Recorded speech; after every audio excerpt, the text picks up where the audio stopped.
As you know, I take a very strong stance on the border games being played by state premiers desperate to get themselves over an election line. It worked in the Northern Territory when it came to Michael Gunner, who had a terrible record to run on, but because he saved a life, he was handsomely rewarded with clear majority and another 4 years in power. That idiot in Queensland thinks she will be able to do it as well, but I'll get to that in a second. Minor party voting will be the key and regional voters will be the key as well. People like the people of Tasmania, they had a situation where their borders remain closed, but I come to you tonight from South Australia where I called the Premier Marshmallow because he seemed to not be that tough. He was willing to draw a line, but he was also destroying his own economy by not letting people cross from regional Victoria, where there was no virus, and from New South Wales, where until recently there has not been a problem. Thankfully, that lesson has been learnt, so we'll park the marshmallow tag for a little while. But in Western Australia, they have an election coming up, not next month, or the one after, or the one after, or the one after, or the one after. Instead, it is in March of next year.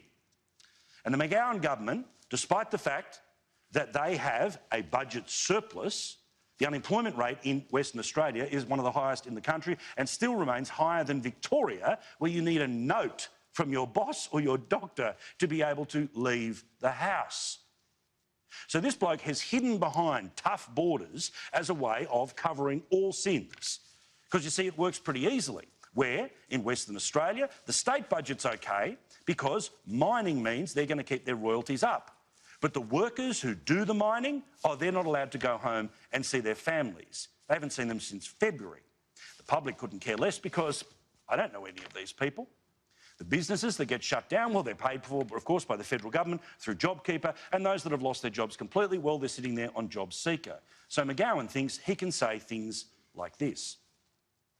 They have had community spread of the virus in New South Wales and Victoria, and many people have died, Mr Speaker. If the Liberal Party has its way, that will happen here.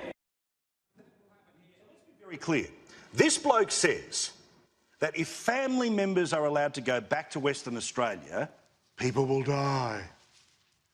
If the FIFO worker who is tested every day in the Pilbara goes back to Newcastle to see the family he hasn't seen since February, everyone will die. Now, I believe that quiet Australians will not fall for this, although I know the cover of COVID scares an awful lot of people.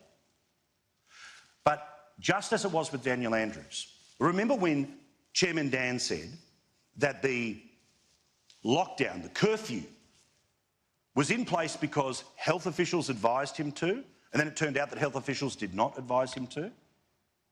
Well, the Chief Health Officer, the person who first advised that closing the borders was the best thing to do, guess what? Has now said the border should come down.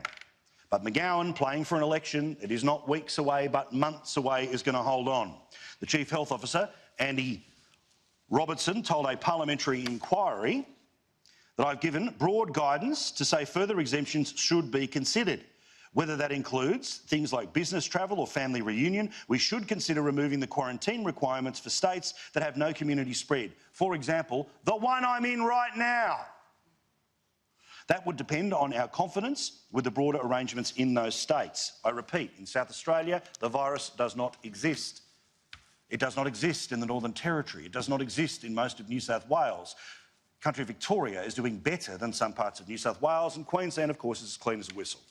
So if you want to talk about Sydney and you want to talk about Melbourne, fine. But the idea that somebody in regional South Australia would not be allowed to go and visit family and friends in Western Australia because this bloke wants to win an election is ludicrous. The justification for it was supposedly health advice, but now the health advice is it's not actually the case anymore. So here's what the opposition said about it. What's happened today is the Premier has been caught out by his Chief Health Officer. It's been made abundantly clear that the border arrangements that are put in place in Western Australia haven't been based on the health advice, but in fact have been a political decision that's been made by the Premier and the government. Ooga booga, people shouldn't be able to see their kids. You know how they talk about Trump, that Trump is some sort of, post-truth? The cover of COVID is past common sense. The idea that in Queensland people cheer on a Premier who's got a system in place that says if you get sick, Your kids shouldn't be able to be by your bedside while you're dying. In Western Australia, if you too end up in a scenario where you suddenly died, or your wife died, or your mum died, that other family members would not be able to come to the funeral unless you delayed the funeral for 2 weeks and those people instantly left and sat in a freaking hotel room like they were lepers. Also, these idiots can win state elections. And amazingly, Jenna Clark, the associate editor of the West Australian, I would love to have shown you the tape of this chief health officer and his advice that he was giving to the parliament. But guess what? They've lost the tape. Western Australian Parliament never turned the camera on when he was giving the evidence. Western Australian Parliament never taped it while he was giving the evidence. Western Australian Parliament, you could not watch the live stream. And just like in Victoria, where nobody knows who let the security guards in, apparently nobody knows in the West Australian Parliament whose decision it was to not record something that undermines the Premier and his ploy for re-election. Australia don't fall for this crap. I don't care what polls say. These people are not emperors, they are not kings, they are not queens, they are not princesses. They are people who are simply trying to cover their ass, and they try to scare you and keep you away from your family as a result.